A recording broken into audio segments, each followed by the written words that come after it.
Ladies and gentlemen, the secret... You have kids, too, don't you? Pardon me? You have children? Yes, sir. How many? 3. Are you married? Ladies and gentlemen, the secret word tonight is name. N-A-M-E. Really? You bet your life. And now, here he is, the one, the only...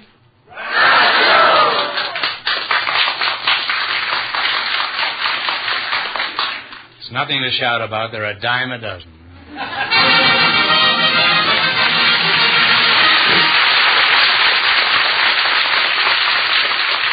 Well, here I am again with $2,000 for one of our couples, and if any of them say the secret word, the duck will come down and pay them each $50.50. Our duck gives away more money than any other duck on the air. No other poultry farm can make that statement. The word tonight is name. Hasta la vista. Okay, Rockefeller, take off. George, who's first? Well, Mrs. Sylvia Thompson and her partner Ben Zeppa are waiting. Are you wearing a foundation? No. You look thinner tonight. I do? I guess the way you're standing. I guess it here. must be. I just thought you were wearing a foundation. Well? Have you ever worn one? No, I never have. Wouldn't hurt you to. I think Mrs. Thompson and Mr. Zeppa are still waiting out there. He's waiting out where? Right out here. What are you, have them tied up or something? No. There they are now. Oh, well, welcome. Welcome from Moose Lodge, number 9, East Liverpool, Ohio. Say the secret word and you'll divide $101. It's a common word, something you always have with you. Well, let's see. Sylvia Thompson and Ben Zeppa, eh? You make quite a combination there. Sylvia, how tall are you? I'm 6'1" in my stocking feet and almost 6'4" in my heels. No. Well, do you know a lot of heels? No. And Shorty, what is your height? 4'8". 4'8", huh? Is that the class you're in? 4'8", you said? No, 4'8"? that's my height. Oh, 4'8" what? I mean. Feet. 4 feet. 4'8" 8 feet, inches. huh? You're almost as tall as she is. You're the tallest 4'8" I've ever seen. You must have 2 feet elevator shoes on there, huh? Are you married, Sylvia? Yes, I am. Well, I have a little girl. Takes care of you all. You have a little girl? Uh-huh. She's 5 months old. 5 months old, huh? How tall is your husband? He's 6'6" in his stocking feet. No. Well, do you all walk around in your stocking feet? Sure. Don't you wear any shoes at all in your house? No, heavens, no. Well, together you're 13 feet, huh? Yeah. Just about. Well, that's an advantage. At least you're never short at the end of the month like most married couples.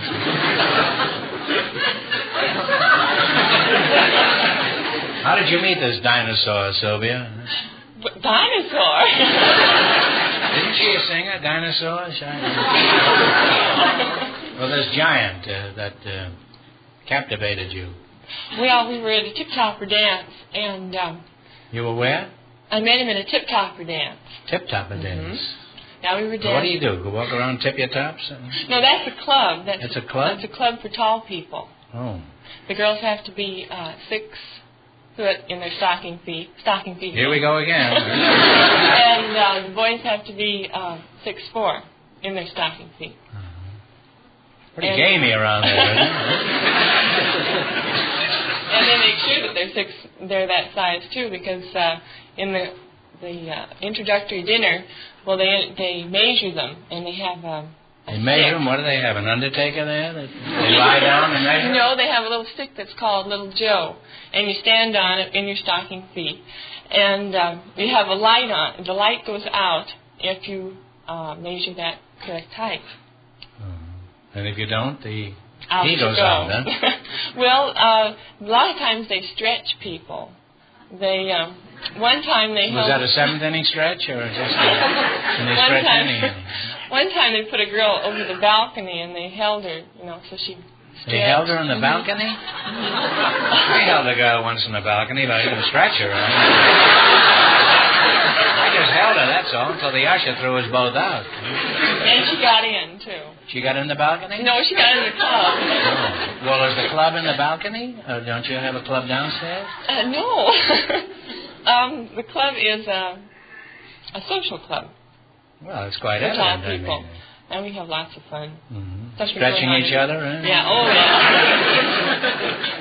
Well, you sound like you and your husband make an ideal couple, Sylvia. And if I ever wind up sitting in back of you in a movie theater, I'm certainly going to ask for my money back.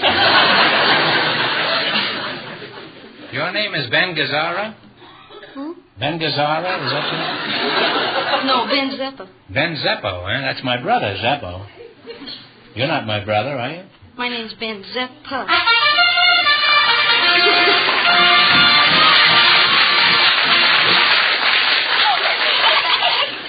You said the secret word, Ben Zeppo. So you and your partner each get $50.50. Okay, eat it. There you are, and you'll get the 50 cents later. We just don't have any change. See, it used to be $100 for the secret word. Now it's $101 on account of the other shows giving away such huge sums. No, this is true. We have increased the amount. Because we don't take a back seat for anybody. I didn't know what I said. How old are you, Ben? 13. 18. You must lead a very clean life because you don't look a day over 30. Were you named after Benjamin Franklin? No. Who were you named after? Big My Ben, father. the alarm clock? No. Oh, your father is an alarm clock? No. Oh. You know, I never was 13 years old. I was 12 once. In fact, I was 12 for about 8 years. In fact, all the brothers were when we used to travel in vaudeville.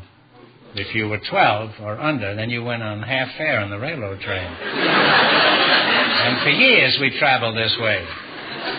I remember once my mother used to travel with us, and we didn't need her, but she thought we did. And the conductor came along and asked for the tickets, and she gave him 4 half-fare tickets. And he says, "Where are the kids?" And she said, "Well, they're on the train someplace." And he looked in the washroom, and Harper was shaving in there. This was true. And the other 2 boys were in the baggage car shooting dice. And I was making a play for a dame across the aisle. The conductor come back and says, "Mrs. Marks, if these kids of yours are under 12, I'm too young to be running this train," and he jumped off at the next station.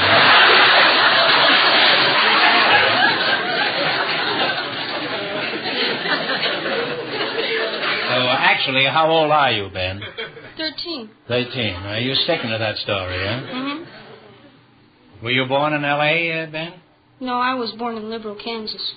In Liberal, Kansas, huh? Mm-hmm. Well, could you tell us something about Liberal? Well, I don't know very much about Liberal because we moved whenever I was about a month old. Oh, well, then I don't imagine you know much about it, huh? Oh, well, I know that my grandfather worked there in he owned a machine shop, and the machine shop burned down, and he didn't have no insurance, so... Well, it's very silly of him to set fire to this thing if he had no insurance. You tell your grandfather the next time he wants to practice arson to take out the insurance first, huh? Because that way you can be pauperized in no time. Do you have any brothers and sisters? Now talk slowly so I can get this stogie lit, huh? I have 3 brothers and... Talk slower, huh? I have 3 brothers and 1... Okay, speed it up. I have 3 brothers and 1 sister. Oh. How do you get along with your brothers and sisters? Okay, all except for my little brother, 6, Jimmy. I tell him to come in the house, and I go and get him, and he won't come, so I hit him, and he starts crying, and he comes to my mother, and my mother gives me heck, so if I don't get him, I get heck, and if I get him, I get heck.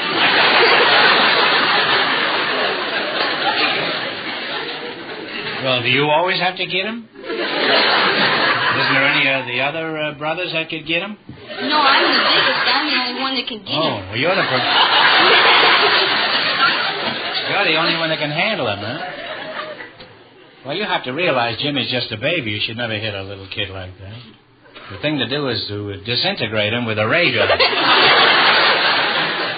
You got a ray gun? No. No. A space helmet or anything of that stuff? No, I'm a little bit big for that. Oh, well, that's a very snobbish attitude. I'm surprised you do. I have a space helmet home and a ray gun. Of course, I'm in my second childhood. But do you have any girlfriends, or are you too small for that? No, I have one girlfriend. You have one girlfriend? Yeah, one. Only one? One. Well, how serious is this romance? Do we eventually plan on marriage to this charmer? I'm going to be a bachelor. What are you teasing her for? What do you go with her for? I don't know. You mean you go with her and you don't know why you're going with her? Well... You ever hit her? Well, I mean, to make her get in or anything? No, I don't hit him. Well, why do you object to matrimony? I mean, have you been observing matrimony? Well, yeah, but see, if you want to go fishing and that like I do, and I like to go fishing, and you go, and she doesn't want you to go, and you come back with a big fish, and then she won't cook it. And this is your reason for remaining single? So she won't cook the fish? You know, in Eskimo, they have marriages up there, too, and they eat their fish raw. You could try that, you know. Would you get married if she would cook the fish? You wouldn't, huh? Oh, but Hoover's married, and he goes fishing. Well, how do you know she won't let you go fishing? Have you discussed fishing with her? No, she doesn't like fishing. She doesn't like dogs neither. Does she like you? I haven't asked her yet. Well, Ben, regarding fishing, it's true. As you get older, you realize that once you swallow the bait and they reel you in, females lose all further interest in fishing. And isn't that true? No. It's not. Do you go fishing? Yes, I go with my husband. You do, huh? In your stocking feet? Bare feet. And I cook them, too. Oh, you cook your husband? No. He was cooked the minute you nailed him, I suppose. Well, let's get back to the Sylvia Thompson story. That's you. And you say you met your husband at a dance for tall people? Yes, Let's see. Well, what happened after that when he proposed? Did he get down on one knee or both knees? Well, he didn't. Exactly. I mean, how did he propose? And don't leave out a single significant detail. I want to know every bit of it. Well, he didn't get down on either knee. We were sitting on a Davenport watching an old-time... This was in Iowa? No, this was in Calabasas. Oh, you said in Davenport. No, we were sitting on a Davenport. Oh, well, there is a Davenport in Iowa, you know. Yeah. But this one was in Calabasas. Oh. And, let's see. Oh, we were watching this English movie, and he says... Watching it where, in the theater? No, on a Davenport in Calabasas. You get English movies on your Davenport? Oh, on a That's quite a trick. Most people have to have a TV set. And so he said, would you like to get married? And I said, yeah. And this is while the picture was going on? Yeah. And so then he said, would you like to get married? And I said, yeah. And so 4 months later, well, we got married, and here we are. Well, I guess those old English movies can drive a fella out of his mind.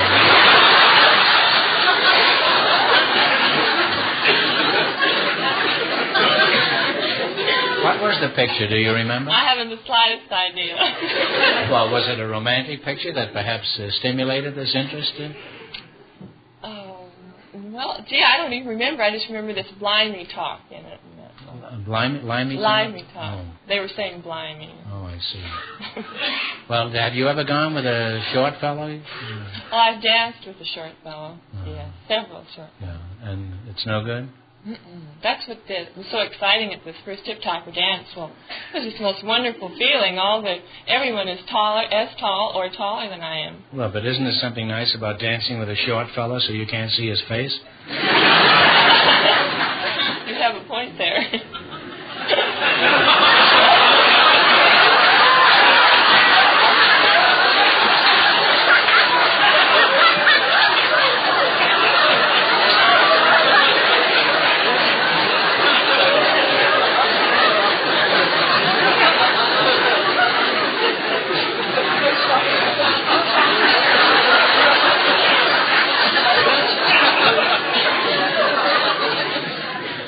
shaved a couple of weeks ago.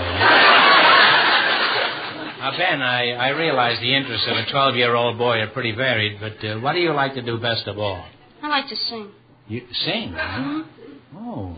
Well, where do you do your singing? Are you in the glue club or the glee club at school? No, I don't like the Glee Club too well because they sing these long-haired deals. I like popular tunes. Long-haired deals? Yeah, you know, like, If I Were an Apple on a Tree. No, I don't. What kind of an apple was it, do you remember? Well, it must have been a Baldwin if it was long-haired, huh? No, just the reverse, I would think, huh? You know, when I was your age, I sang in a Presbyterian church choir in Madison Avenue, New York. This is true. And I sang in this choir until they found out what was the matter with it. Ben, I'd like to hear you sing. Could you sing something for us? What are your favorites? Oh, Mambo Italiano, Heart, popular songs like that. Mambo Italiano and what else? Heart. Heart. What do you mean, heart? Heart. My heart stood still? No, just Heart. Heart. Is that the name of it? Uh-huh. Heart, huh? Well, gotta have heart? Is that the name of it? No, it's just Heart. That's the first words. You gotta have Heart. And the name of the song is Heart? Mm-hmm. Well, what key do you warble in as a rule? Huh? B flat. Mm-hmm. Well, if it isn't good, you'll be flat at the finish of this. Mr. Meakin, could you knock off a few notes for Ben here? Just fake it. Nobody, including your orchestra, will know the difference. Go ahead, Ben. Tell us. You gotta have heart. All you really need is heart. When the odds are saying you'll never win, that's when the grin should start. You gotta have heart. Mustn't sit around and moan. Nothing's half as bad as it may appear. Wait till next year and hope. When your luck is bad and zero, get your chin up off the floor. Mister, you can be a hero. You can open any door but to do it, you gotta have heart. Sing it, Ben. Miles and miles and miles of heart. Oh, it's fine to be a genius, of course, but get that old horse before the cart. First, you gotta have heart.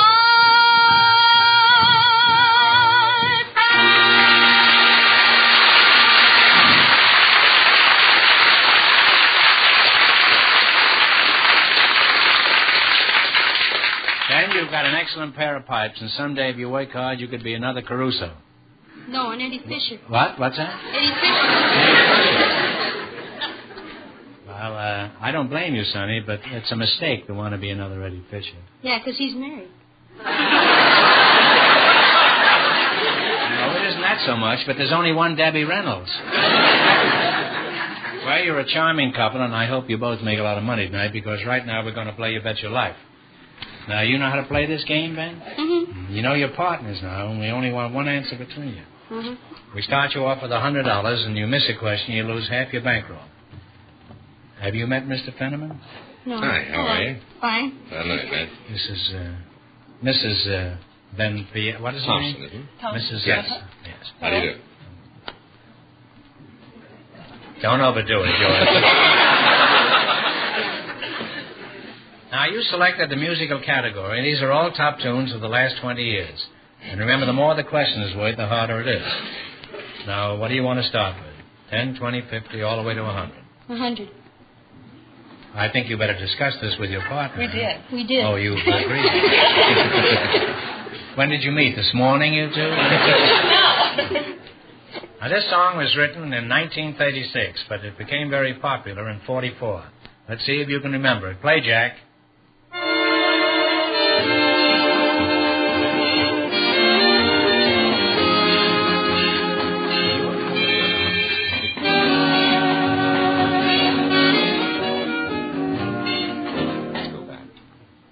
You don't know? Guess. I'll give you a hint. It's not My Country 'Tis a Thee. Oh. It's Poinciana. You lost half your $100. You still have $50. Well, now, you've got quite a ways to go now. Don't go down. What are you going to go for? 90. 90? Originally, this was an old sea shanty, and that became a big hit when a new set of lyrics were added. You tell me the name of it. Okay, Jack.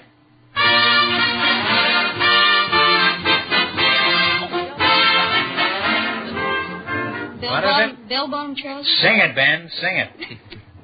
Bell-bottom trousers. That's it. They're a little short in the waist, huh? But that's right. That's for $90, and you now have $140. Right. Now what are you going to go for? 80, 50, 30? 80. $80. This song was written by Ray Noble. Now, you give me the title of it.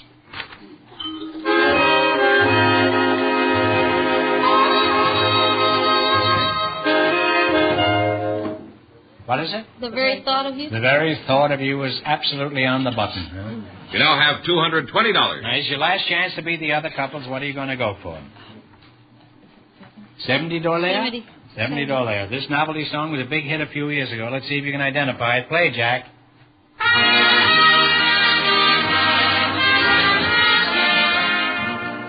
How much is that doggy in the window?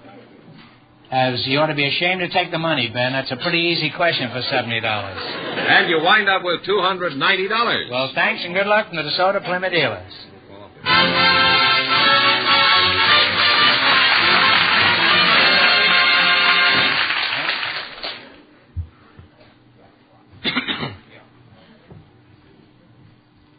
You want to get in the show? Did you know Poinciana? Come back later and I'll give you 50 cents.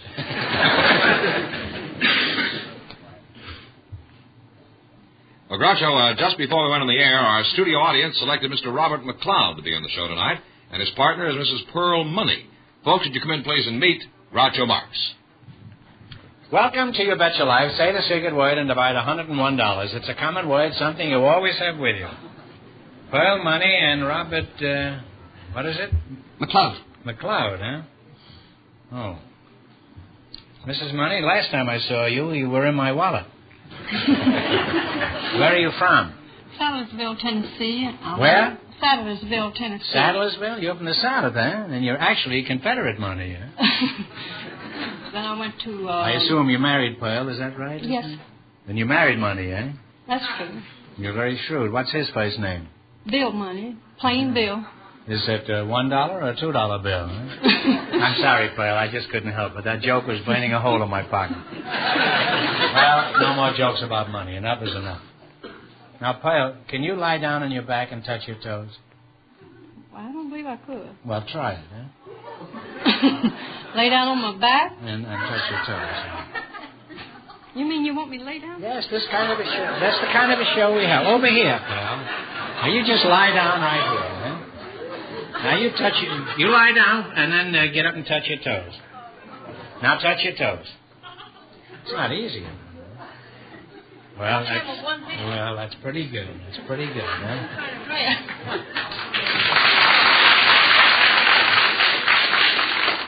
You know why I asked you to do that? See how limber I was? No, I just wanted to see if we could double our money, that's all.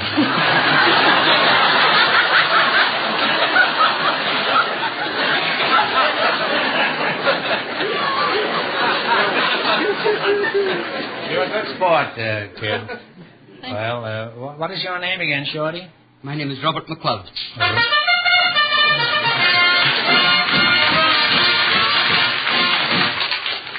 Boy, the natural affinity between the Scots and money. It's just something that, okay, now beat it. Now, I don't want to see you again tonight. You're pauperizing the DeSoto Company. It's $50 for you and $50 for you because that's the secret word, Ben Piazza. Was that the secret word is Pearl Money? No. Name. Now, what is it? Does everybody call you Shorty or what? No, I'm affectionately known as Scotty Groucho. Scotty Groucho? No, Scotty. Scotty, well, that's what they call a dog, isn't it? Same thing. Yeah. Why do they call you Scotty? Are you part Swedish? No, I'm from a place called Queen's Park, which is in the west side of Glasgow, Scotland. Oh. Well, if you were 100% proof Scotch, you'd have a government stamp on the top of your head. Unless you were bootlegged. How tall are you, Scotty? I'm 5 foot, Groucho. Oh. Where do you work? I'm at the Beverly Hilton Hotel in the Red Lion Bar. The Red Lion Bar? The Red Lion Bar. What do you do there? Do you serve short beers? No, I'm a bartender, but sort of think of myself as a practitioner, you know. Take the beefs about their wives and this and that and the next thing, you know. I know everything's supposed to be pretty swanky at that hotel, isn't it? Is there anything outstanding about your bar besides the price? Yes, insofar as we do not allow ladies in during the daytime. How dreary, eh? Well, why are women barred from your bar? What's wrong with women? That's a pretty ridiculous question, isn't it? There's nothing wrong with women. No, you bet there isn't, Scotty. And don't you ever say there is. Oh, I agree 100% with that. I'm all for them. Yeah. You for all of them? I'm not that big, Groucho. No. Well, how did the ladies react to this snide discrimination? Well, the ladies sort of reacted to it so violently indeed that we had to shift the opening hour for ladies from 6 o'clock back to 4 o'clock in the afternoon. You mean they can go in at 4 o'clock in the afternoon? They can out from 4 p.m. until 2 a.m. Until 2 a.m. they can stay there? That's from 4 till 12, Oxen, Spark Seeker, and 9 and Droid. You mean they can stay there 10 hours? Yes, they can stay there 10 hours. Well, if they stay there 10 hours, they're no ladies, Scotty. In your opinion, what is the most popular feature of this saloon, Scotty? It must have something. Yes. To keep a woman there for 10 hours. Well, the most popular feature I find in the room is during the daytime when you can see out into the swimming pool and cabana area. We have one window that goes the whole length of the room. Mm-hmm. This is what they call a picture window. A picture window, and it's very beautifully done. Mm-hmm. And, of course, you can see out the window and see the girls lying at the bathing pool and sunning themselves and... Well, use your own imagination after that, you know. Are you married? No, thank you, I'm happy. Well, who's saving the customers while you're over there with your nose pressed against that picture window? What's the favorite drink in your bar? A peeping Tom Collins? No, Groucho, no. Incidentally, do you know what the Scotch drink? Whiskey, I imagine, huh? Oh, yes, but we drink something else with it. More whiskey, huh? No, we have a beer chaser. You know, over here is a boilermaker. Yeah, that's true. See, the Scotchman always figured that he drank Scotch, he gets drunk. He drank beer by itself, he gets full. So this way he drinks Scotch and beer and gets drunk and full at the same time.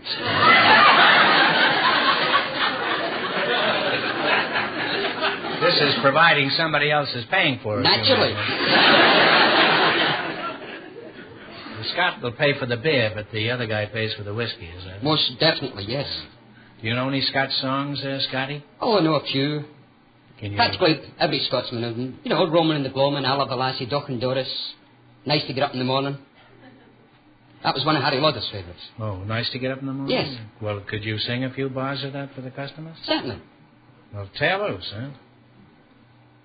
Oh, it's nice to get up in the morning when the sun begins to shine. It's 4 or 5 or 6 o'clock in the good old summertime. Good man. But when the snow is snowing and it's murky overhead,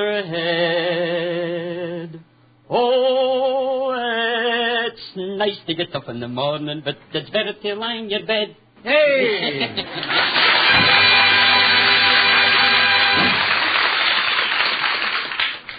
Well, you're married? Yeah. How did you meet your husband, Mr. Money? Well, Was it the name that attracted you?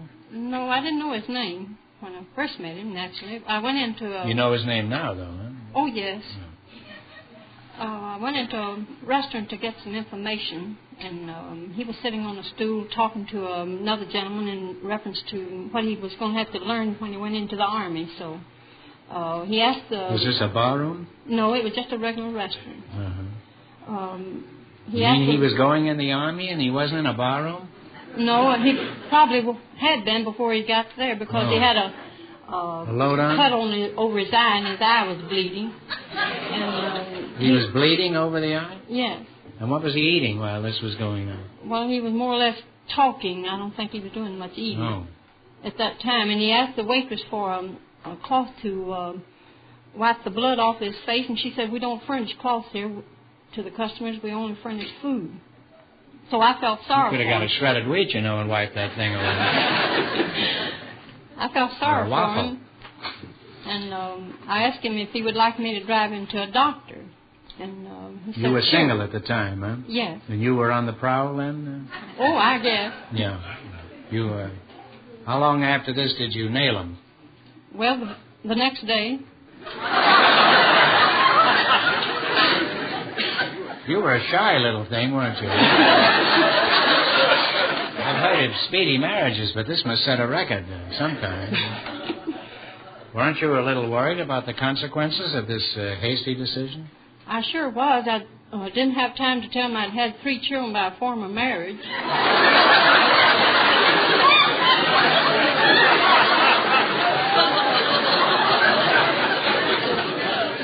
It was a bad week for this fellow, wasn't it? First he gets a crack on his skull, then he gets married, and then the next day he finds out he's the father of 3 children, all in 2 days. That's better than any of the boys on our show can do. Even Clotworthy can't equal that.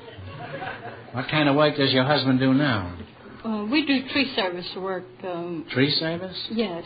What kind of a business is that? Well, we top and trim and remove trees. And by the way, our location is 332 Southwestern. Money Tree Service. Oh, well, I'll remember that in case I want anything removed in my house. Like some relatives, huh? Well, what do you do while your husband is up in the tree? Are you down below sewing it down? No, I'm generally up there with him most of the time. Sometimes you don't trust him, huh? Not all the time. He can't get a moment to himself, this fellow. Well, are you pulling my leg? I mean my limb? Do you really climb trees? I sure do. Wish we had. Is there a tree in the audience that well, money may not grow on trees, but apparently there's plenty of money up there climbing around, huh? Yes, it is. Well, I'd like to go you on. work real hard. Yes. And are you very happy with this present husband? Huh? Oh, yes, very happy. Well, I'm glad to hear that, because as a rule, a marriage that is affected so quickly can frequently turn out disastrously. Sure. I'm very happy for your sake that this one turned out so well. And do the children love their newfound father? Oh, yes, very much so. How old are the kids? Well, the oldest one is 23, and the next one is 22, and the next one's 21, the next one's 5, and the next one's 4. Oh, there have been some new bushes since the...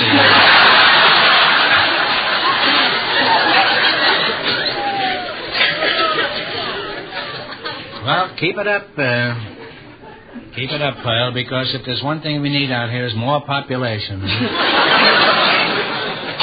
Well, I'd like to go on with this chat, but the time has come to play You Bet Your Life. You both know how to play this game? Yes, sir. Well, anyway, we want one answer between you. Remember your partners. Now, you've selected a thumbnail movie quiz. I'll give you a brief synopsis of some of the most famous movies of all time, and you give me the title of the movie. Some of these go quite a way back, and remember, the more the questions worth, the tougher they are. Yes, it is. Am. I had my tongue around my eye tooth, and I couldn't see what I was saying. It's an old Ed Wynn joke. Now, what do you want to start with? 10, 20, 50, 100? What? We'll try 50, Groucho. $50. Well, that's a good Scottish rifle. My brothers and I made a picture in which practically the whole cast was crowded into a small stateroom in one scene. What was the name of this movie?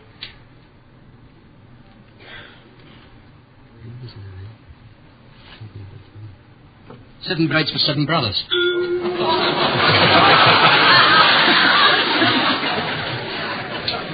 That would have been a much better title, but it happened to be A Night at the Opera.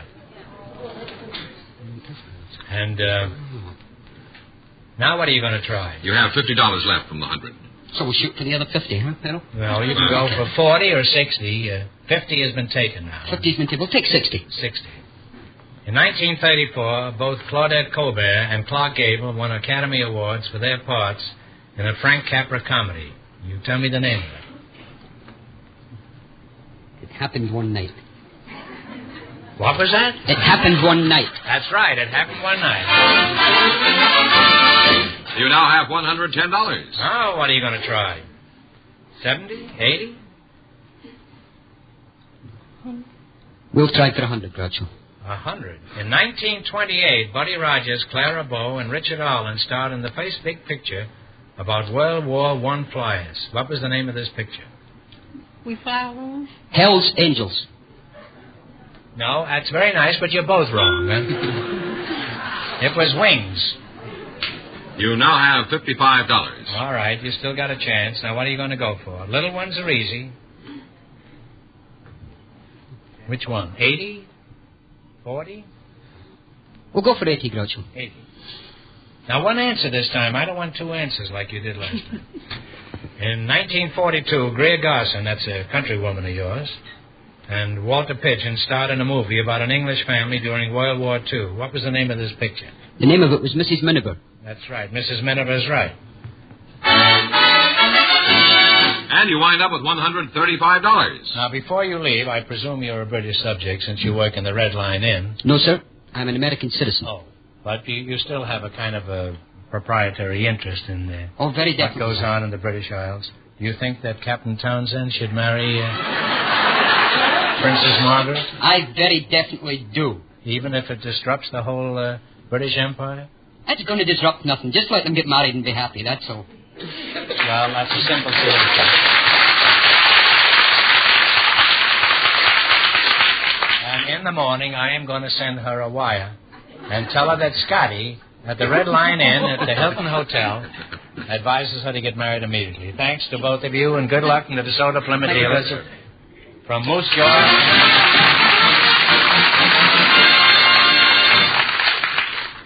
Groucho, we have a couple of special guests for you now. Mrs. Vinnie Dick, who is a housewife, and her partner, the world's top-ranking professional tennis player, Pancho Gonzalez. So, folks, you come in, please, and meet Groucho Marx. Welcome for the DeSoto Plymouth dealer. Say the secret word and divide $101. It's a common word, something you always have with you. Pancho, give me 5. All right.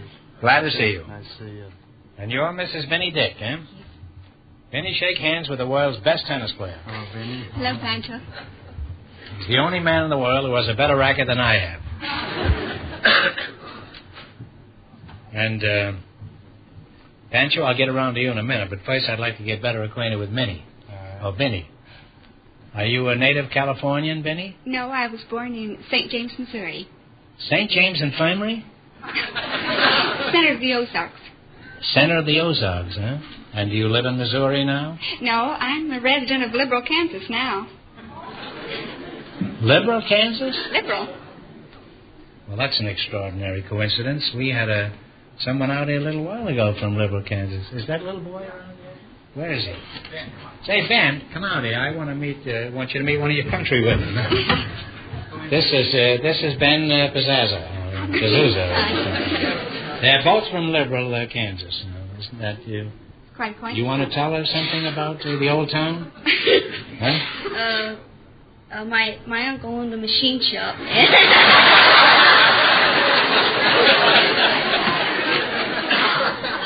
What was Montgomery. His name was Montgomery, Robert Montgomery, and he burned this machine shop to the ground and neglected to have it insured, and so he was pauperized, and that's why Ben is now singing on television. Well, Ben, nice to see you, and thanks for coming out. Well, now then, isn't that an extraordinary coincidence? How big is this town? It's a city of about 10,000. Imagine, 2 people. We've never had that in the 9 years I'm doing this show. 2 people from the same town. I mean, you could have 2 people from Chicago or Philadelphia or something, but from Liberal, Kansas. Well, wonders will never cease. Gosh, all hemlock. Gee whiz. Gosh. Well, what kind of a place is Liberal, and just how liberal is it, Vinnie? Well, it's a city situated in the southwestern part of Kansas, the extreme southwestern part, on the at the junction of highways US 54 and 83. It is the capital city of a 5-state shopping area, and it is known chiefly for agriculture. However, there is a... I imagine Benson must be very popular around there, huh? Well, Pancho, I'll get back to you, Benny, but let's find out something about you. I know a lot about you, but let us find out some more. Where are you from, Panch? I'm right here from Los Angeles. Well, you're a very good advertisement for Los Angeles. Wrap that ball around. Were you always interested in tennis, or did you have a go at other sports? No, I played other sports. I started out in school, in grammar school, and I played marbles. I was marble champ in 1935. Really? And that was the year I lost my marbles. Huh? I took up decathlon sports in the park, and I won. You took up Catholic sports, did you say? No, decathlon. Oh, decathlon. I don't hear well. My glasses need fixing. And I also played football, baseball, and basketball in high school. I see. Pretty rough sport, isn't it, football, huh? Well, yeah, I got knocked about a little bit. I guess psychologically it isn't as tough as being out alone on a tennis court, though, huh? Well, I had my nose broken on a tennis court. You really did? That's right. My very best friend did it to me, and then he looked at me and he says, "I'm sorry." And didn't he even pay the doctor bill? Someone did. I didn't. What were you doing? Were you standing at the net and he tossed an overhand smash at you? No, he was my partner. Oh, that's a fine partner to have, huh? Well, was he betting on the other team? Why did he? No, we had a ball right in between us, and I was looking up at the ball and hollering mine, and he caught me with his backswing right across the nose. Who was this scoundrel? Hugh Stewart. Oh, that big lumbering ox. I know him very well. Are you married, Pancho, or do you just play singles? No, I'm married. Well, you can't win every time. You think marriage has helped your tennis? Well, yes, I think it has. Mm-hmm. I guess there's nothing like marriage to perfect a man's defense against a strong backhand. When it's smashed, huh? Well, it helped me in that I was stay in at nights back east during the touring instead of going out with the fellas playing poker. Yeah, shooting crap with Bobby Riggs, huh? I was after You were after him, huh? That's right. A lot of people were after Bobby Riggs, too. Very few of them caught him, though. That's true. You're a young, good-looking champ, Pancho. I'm sure you must be besieged by pretty girls. How does your wife feel about you playing a harmless game like tennis with beautiful babes in shorts? You know, mixed doubles, huh? No, I don't play mixed doubles. So you don't play mixed doubles? No. Not even on the court? No, they're bad for my tennis. My wife knows that. Well, what have you got against girls? Nothing, just they're bad for my tennis. Well, you stick to your racket, and I'll stick to mine. How long have you been playing pro tennis? I turned professional in October 1949. Mm-hmm. I remember the first time you came out in the Southwest tournament there. And you knocked off three of the ranking players in rapid succession. Yes. It was Dromby, wasn't it? Drobny. And Parker and Falkenberg. Oh, yes. Those are the days. These are the days, Pancho. What kind of a rating have you had as a professional? Well, in my... This is for the audience. I know what kind of ratings you had. I had the rating of number 2 in 1950, 51, and 52. 53, 54, and 55 I've had the rating of 1. Mm-hmm. Is there as much money in professional tennis as there is in amateur tennis? Well, I think there's a little more, but by the time income tax gets to us, they beat us. You might just as well be playing Seabright in Forest Hills. Huh? That's right. Yes. Well, that's a lot of money. $25,000-$30,000 a year. Why are you the best tennis player in the world? I know Kramer's getting fat, but... Well, he's getting fat in more ways than one. Yeah. You don't mean up here, huh? Oh, no, that stays the same. I think I've just been fortunate to play well during the championships, and I've won them. Well, you're just wonderful to watch out there. I classify you with the immortals. Thank you. Tildens and Donald Budges and Kramer when he was thin. Did you ever see Tilden play? No, I guess you were a kid then. No, I played a tour with him when he was 58 years old. He was still pretty good, wasn't he? Great athlete, and he loved tennis more than anyone I think I've ever seen. Do you do anything else besides playing tennis, Pancho? Yes, I go into endorsements. I have a Pancho Gonzalez tennis short, the shirt, and my racket, which I try to promote when I'm here at home. Did you ever play my son, Arthur? I don't think we ever played tennis against each other. As a matter of fact, I heard he was a very good player. Well, he was. He played a couple of years at Forest Hills. Got to about the third or fourth round. Are you interested in tennis, Benny? No, I'm just interested in pancake racing. In Pancho racing? You want to race him? Pancake racing? I've never seen a pancake race. I've seen a waffle iron. Well, this is a little different. What is a pancake race? Is that a new race that we're getting from the moon or something? No. New race of people? Little you people? You haven't heard of it? No, I am not familiar with it. Are you familiar with a pancake race? No, I'm afraid not. No. What is a pancake race? Well, perhaps... You ought to be in the movies. You're a good-looking guy, Pancho. Yeah, but this racket is a better racket. Oh, can't you do both? Van Hogan was in the movies and playing golf. Oh, yes. Possibly. I've never thought of it. Nobody ever made an offer to you? On my life story, yes. They want to make a movie of my life story. I'll get around to it.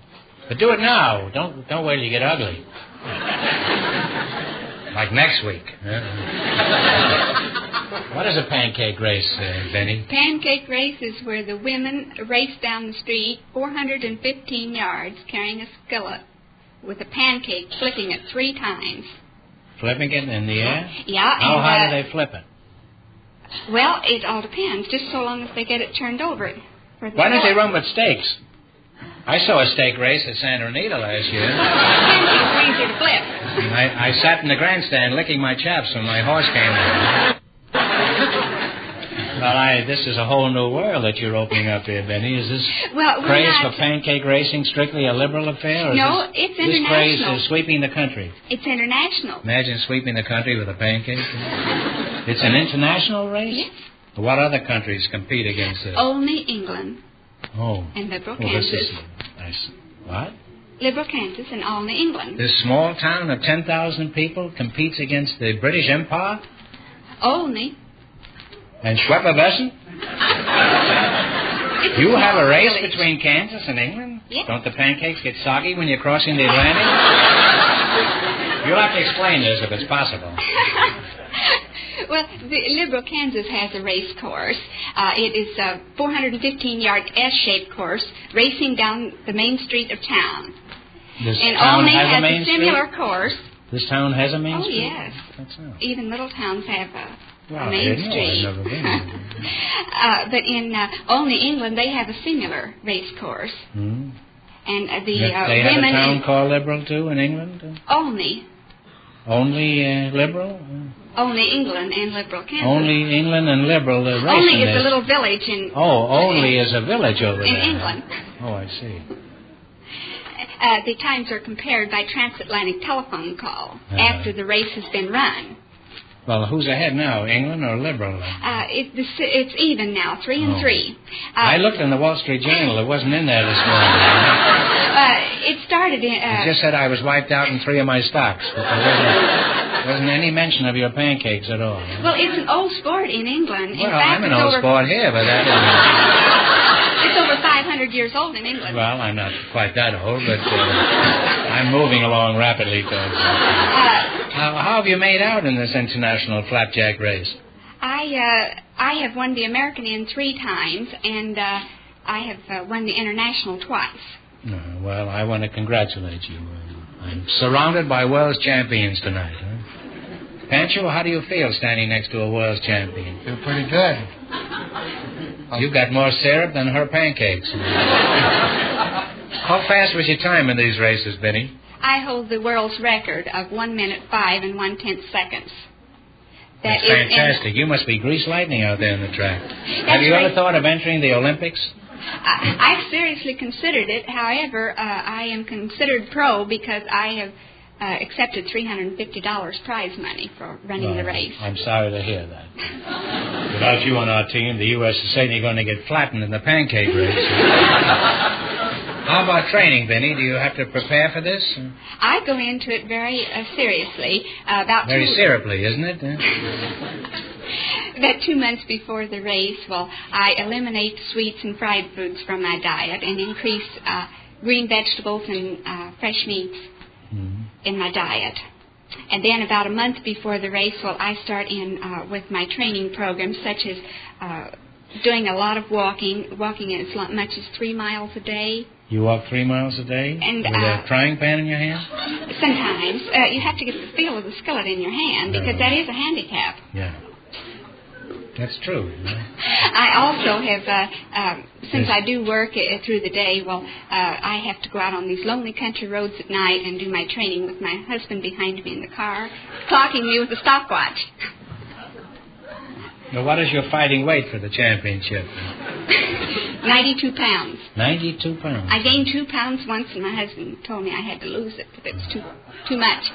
Well, where did you lose it? In Liberal? Or, you weigh 92 pounds. A stack of flapjacks weighs more than that. Pancho, what kind of training do you do when you defend your title? I don't have any special training. Your wife doesn't go out and run you in back of a car? No.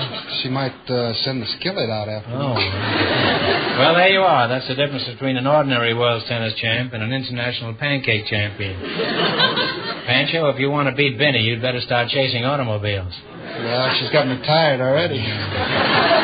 Was it much of a trick to run and flip flapjacks at the same time? Yes.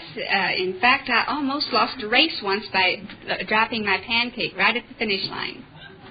You dropped your pancake right at the finish line? Yes. Well, what happened? Did your elastic break? No, I guess I was just excited, and then well, did you pick it up again? I mean, was there a mixed crowd there? You can pick up the skillet. But you can't pick up your pancake? You can pick up the pancake, flip it again, and then cross the finish line. However, I didn't know you could flip those things. I thought you could just pick them up. That's all. Oh, you flip them. Aren't they full of grease by this time? They don't care what condition this pancake is in when the race is over. No, so long as you come in with one piece of it. But you do have to come in. How small a piece would you say you have to come in with? Well, there has been a lot of controversy. What's the smallest piece you ever came in with? You know? Well, even though I've dropped mine, I've always come in with a full pancake. You dropped your pancake, but you still come in with it, huh? Yeah. Well, where do you drop your pancake? At Sandy Hook, like the ships coming in from Europe? When is this contest held? It's always on Shrove Tuesday. It's an annual event. Shrove Tuesday? Shrove Tuesday. That's the day before the start of Lent. Incidentally, it will be next February the 14th. Well, isn't it pretty cold to be dropping your pancake around in February? Well, most of the time the weather is very pleasant. However, 2 years ago, I did get a mild case of frostbite. Well, I should think so.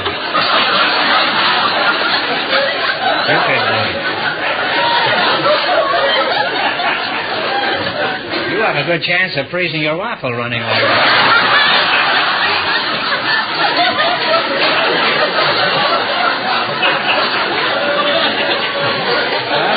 Educational talking to you two, and I'd like to continue, but the time has come to play You Bet Your Pancake. You both understand the rules, I presume, huh? If you win anything, of course, we pay you off in pancakes. Now, you selected small towns and cities of the United States. You've done a lot of touring, Pancho. You ought to be pretty good at this. You'd think I would be. I hope so. Well, I hope so. Well, don't forget, she's an expert. Now, I'll list 6 cities and towns, all in the same state, and you tell me in what state they're located. Remember, the more the questions worth, the harder it is. Now, you can start with 10, 20, all the way to 100. What do you want to start with? 90. One answer between you. 100? 100? 100. You're in the finals already, huh? Well, that's my boss over here. All right, what state are these towns and cities in? Green Cove Springs, Dade City, D-A-D-E, Fort Myers, St. Augustine, Live Oak, and D-Land. We think. Florida? Yeah, that's right. Florida. Now, I heard somebody say that in the audience, and we're going to let them have this, but from now on, it makes it very difficult for them because we have to throw it out if we hear rooting from the audience. So if you'd all keep your trap shut until this is over.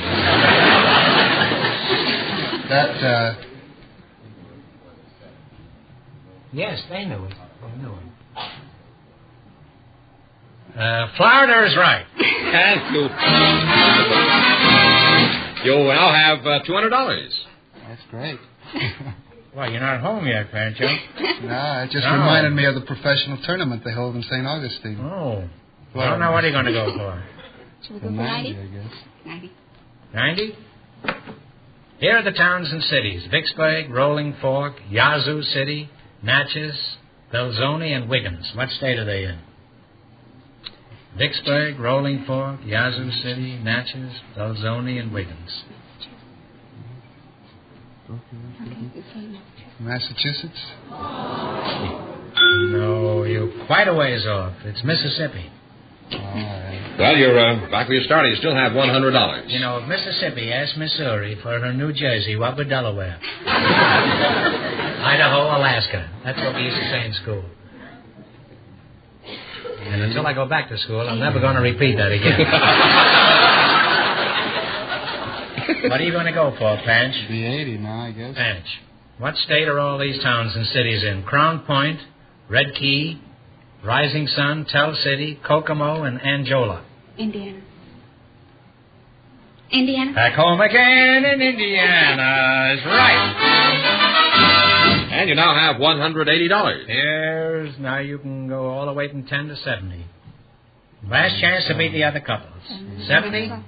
Here are the towns and cities. Bonners Ferry, Soda Springs, Moscow, Boise, Blackfoot, and Jerome. What is the state? Idaho. Idaho is right. And you wind up with $250. Well, thanks and good luck from the DeSoto Plymouth dealers from Moose Jaw, Kansas. Thank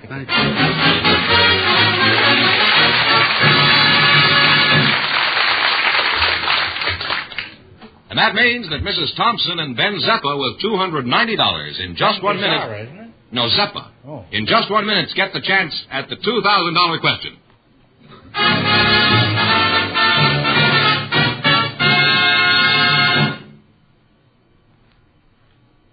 Here's the winning couple, Groucho, Mrs. Thompson and Ben Zeppa, all set for the $2,000 question. Wait a minute. Hold it. Wait a minute. George wants the platform? Yeah, bring in the platform, please. Bring in a platform. Start over again.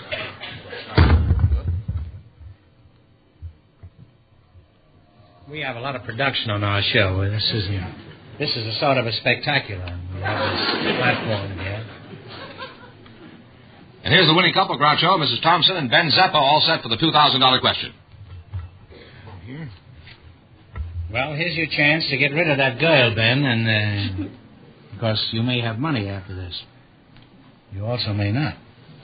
All right, here we go for $2,000. I'll give you 15 seconds to decide on a single answer between you. Think carefully, and please no help from the audience. Here it is. Captain James Cook discovered the Hawaiian Islands in 1778. For $2,000, what name did Captain Cook give to the Hawaiian Islands?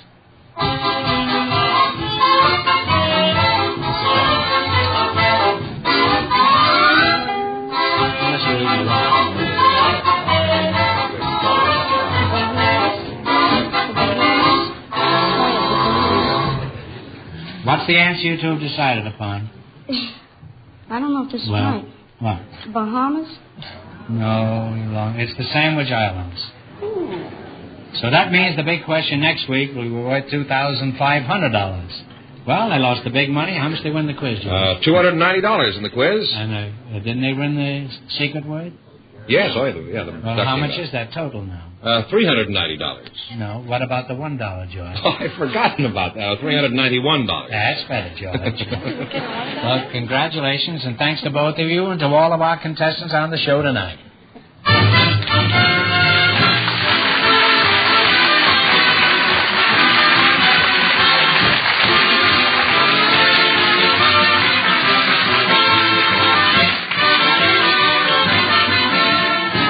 Be sure to tune in again next Wednesday night at this same time for the Groucho Marx Show, when the big question will be worth $2,500. Don't miss the Chrysler Corporation's big TV show on another network. And don't forget Groucho's television show, brought to you by the DeSoto Plymouth Dealers of America, who invite you to visit your neighborhood showroom tomorrow to see and drive the delightful, lovely DeSoto for 1956. And when you drive in, tell them Groucho sent you. Good night, folks, and remember, it's delightful, it's the lovely, it's DeSoto.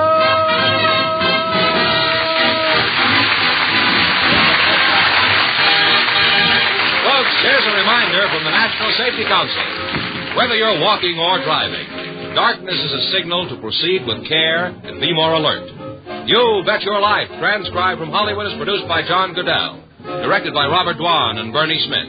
Music by Jack Meakin. This is George Fenneman signing off for the DeSoto Plymouth Dealers of America. You Bet Your Life is heard by our armed forces throughout the world. I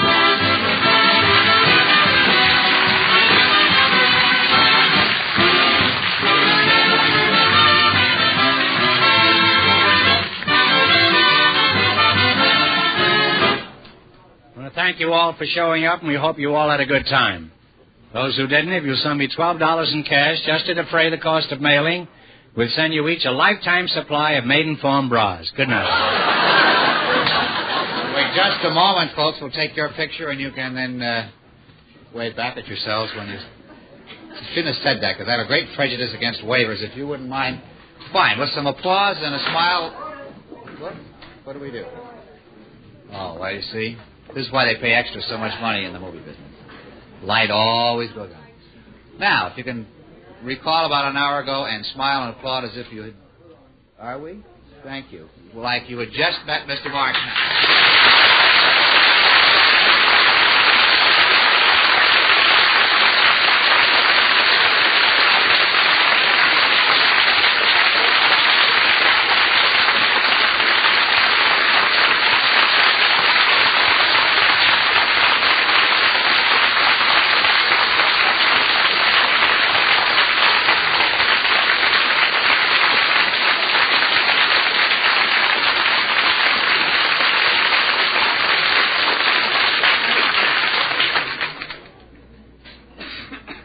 Thank you very much. You may all go home now.